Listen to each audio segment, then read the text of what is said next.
Welcome, everyone, to the Shawn Thinking Out Loud podcast, coming to you from my secret hideout in beautiful Brazil. I'm your host, Shawn Armstrong, and today we're diving into a topic that's stirring up quite a bit of conversation, the great Counterrevolution. Now, I know that sounds like a bold statement, but hear me out.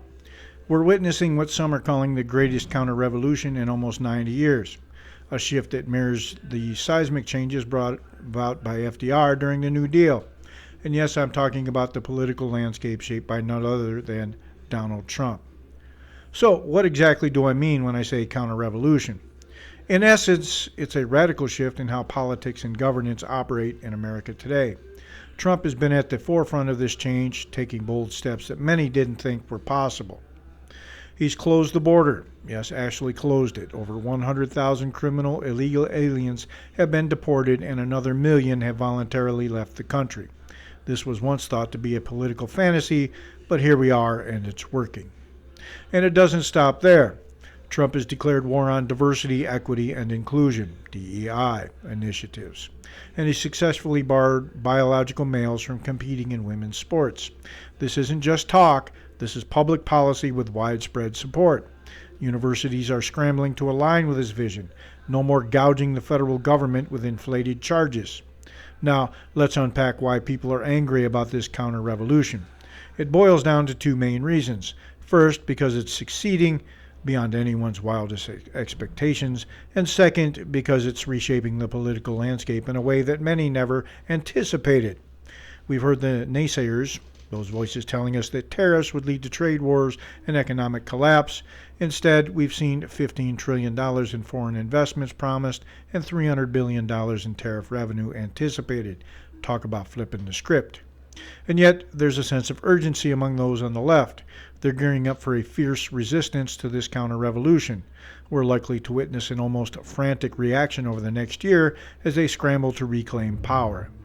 As Victor Davis Hanson stated, this is not merely about government control, it's about how that control is exercised through media, education, and popular culture. The left realizes that if this counter-revolution succeeds, it could be very difficult for them to push their agenda on an increasingly skeptical American public. Let's talk briefly about the symptoms of the progressive project.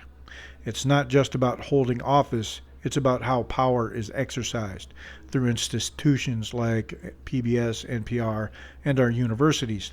These platforms have been under scrutiny for their role in shaping public opinion and policy.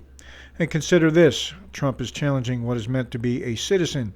He's emphasizing that residency doesn't equate to citizenship, an idea that could fundamentally reshape immigration policy in the U.S. To sum it up, we're witnessing a political landscape being turned upside down. Trump's administration is tackling not just policy, but also the cultural narrative surrounding governance. The implications are profound and far-reaching. As we move forward, brace yourselves for what's coming next. The resistance will be fierce. It'll be unhinged. But as history has shown us time and again, those who are determined can change the course of their nation. Thank you for tuning in to this episode of Shawn Thinking Out Loud.